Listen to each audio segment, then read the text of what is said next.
Welcome to the Deep Dive. Today, we're really digging into something that's, it's on everyone's mind, the fast-moving conflict between the United States and Iran. You've given us a whole stack of current sources, and our job, really, for this deep dive, is to pull out the most vital bits, understand what's actually happening on the ground, and then look at where this could all potentially go. We're not just giving you headlines here, we're trying to illuminate some of the nuances, maybe even uncover a surprising detail or two the sources reveal. Okay, let's unpack this. So let's start with the very latest. Just yesterday and the day before, that's June 21st and 22nd, 2025, the U.S. launched these precision airstrikes, big ones. Yeah, really significant strikes against Iran's key nuclear enrichment sites, Fordo, Natanz, and Esfahan as well. And we're talking serious hardware, right? B-2 bombers. That's right, the stealth bombers, carrying bunker buster bombs. Designed specifically to hit those deep underground facilities. Exactly. And Tomahawk missiles, too, for that long-range precision. The sources are pretty clear this wasn't just a warning. No, they used language like aimed at obliteration. They did. It signals a major escalation in intent. And Iran's response, it was fast. Immediate and quite substantial. They fired a barrage of missiles. How many are we talking? The numbers seem varied. The sources range between, say, 40 and maybe up to 180 missiles directly at Israel. Targeting major cities. Yes, Tel Aviv, Beersheba mentioned specifically. And the reports indicate significant casualties and infrastructure damage. Including hits on a hospital complex, which is obviously extremely serious. Absolutely devastating, and a clear sign of Iran's willingness to inflict pain directly. Okay, so Iran hits Israel, then what? Then Israel retaliated, conducted its own strikes on Iranian military targets. And this is where the U.S. role shifts again. Exactly. That's a critical point the sources highlight. Initially, the U.S. focus was defensive, intercepting those incoming missiles aimed at Israel. Right, helping with missile defense. But now that's changed. The sources confirmed the U.S. has moved to direct attacks on Iranian soil itself. Wow. Okay, so not just defending allies, but actively striking Iran. Correct. And that, predictably, has just, sent tensions soaring across the whole region. You mentioned the region Iran's proxies. Yeah, groups like Hezbollah in Lebanon, the Houthis in Yemen, they're all on high alert. Are they getting involved already? Some are reportedly threatening strikes or maybe have already launched some against U.S. bases or potentially commercial shipping. It's a bit chaotic, but the threat is very real. So the goal for us here, for you listening, is really to give you that shortcut, help you get truly well-informed on what's arguably a critical global situation right now. Cut through the noise, offer some clarity, and maybe even some insights from these sources that might reframe how you're seeing these events unfold. So we've just covered the immediate, really terrifying phases: U.S. strikes, Iran's retaliation against Israel, this dangerous regional escalation happening like right now. But to really get it, to understand why things hit this boiling point, what did your deep dive into the sources reveal? What are the underlying forces here? That's the core question, isn't it? And what the sources really illuminate isn't just what the drivers are, but how they kind of converged, like a perfect storm. Okay, what's the first one? First, it seems pretty clear. A failure of diplomacy. Those negotiations, the ones Oman was mediating back in April through June. Yeah, I remember reading about those. Well, they just couldn't bridge the gap. They completely missed their June 13th deadline. Why did they fail, did the sources say? Some communique mentioned in the sources suggest potential stalling tactics by one side. Whether that's true or not, the outcome was the talks collapsed, basically paving the way for military options to seem more viable. Okay, so diplomacy failed. What else? Then there's the nuclear program itself. That perception, particularly in Israel and the U.S., that Iran's program was becoming an imminent existential threat. That specific phrase, existential threat, keeps coming up. It does, and that perception seems to have directly driven the decision for those preemptive strikes we talked about, the goal being obliterating sites before Iran could potentially weaponize. It really underscores a deep fear. Right, and you also mentioned strategic alliances playing a big role. How did that play out beyond just, military backup? Good question.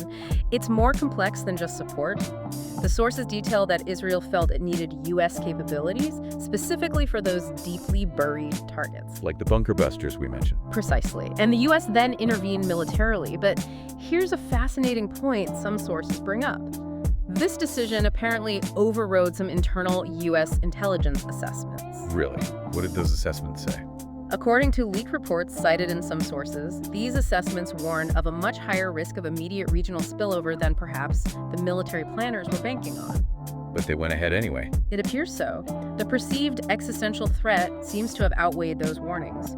It shows this complex web of alliances, but also internal disagreements and risk calculation. That's quite a revelation. And the last driver, proxies. Yes, the proxy dynamics. Iran has relied on groups like Hezbollah, the Houthis, Iraqi militias for years. It's often called a shadow war. Projecting power without direct confrontation. Exactly.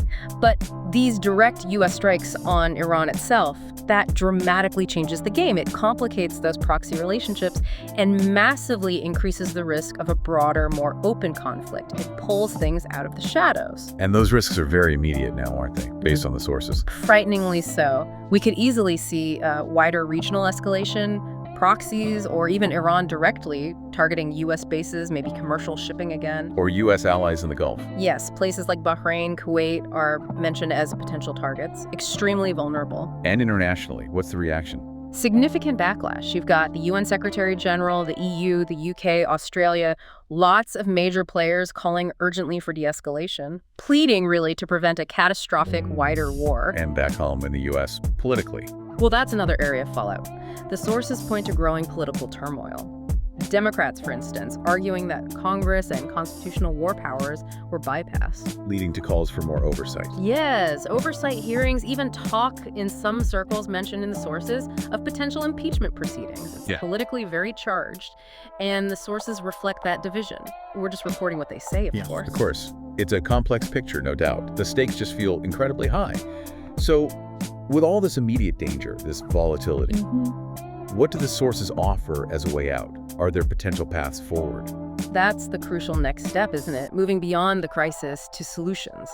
And yes, the sources do wrestle with this what next question. They propose several avenues. Okay, like what? First, an urgent ceasefire is paramount. Stop the strikes. And then renewed diplomacy. Maybe a UN Security Council emergency session to push for that halt. And restart talks. Exactly. Relaunch multilateral negotiations, UN, EU, maybe Oman again, the aim being to freeze Iran's nuclear program, but in exchange for solid security assurances. A trade-off, basically. What else? Second, they stress establishing military de-escalation mechanisms. Things like clear do not cross lines, maybe hotlines between the key players, Israel, Iran, the US. To prevent accidents. I'm right. Especially with the proxies involved. Precisely. To stop accidental escalation, which is a huge risk right now. Third, they talk about a return to some kind of phased nuclear agreement. Like the old JCPOA, the Iran nuclear deal. Sort of. A modernized version, maybe. But crucially, with much stronger, enhanced inspection and verification by the IAEA, the nuclear watchdog. And in return for Iran. A lifting of targeted sanctions and guarantees for civilian nuclear energy rights, but under very strict, verifiable limits. Okay, so diplomacy, de-escalation lines, a revised deal. What else? Fourth, thinking bigger picture. Negotiating a comprehensive regional security framework. This would need to involve the Gulf states, Israel, Iran eventually, plus major global powers. Covering what? What would that look like? Things like maritime security in the Gulf, controls on ballistic missiles, stronger non-proliferation norms across the board. A really ambitious long-term goal. That's complex. Oh, incredibly. Fifth, dealing with the proxies.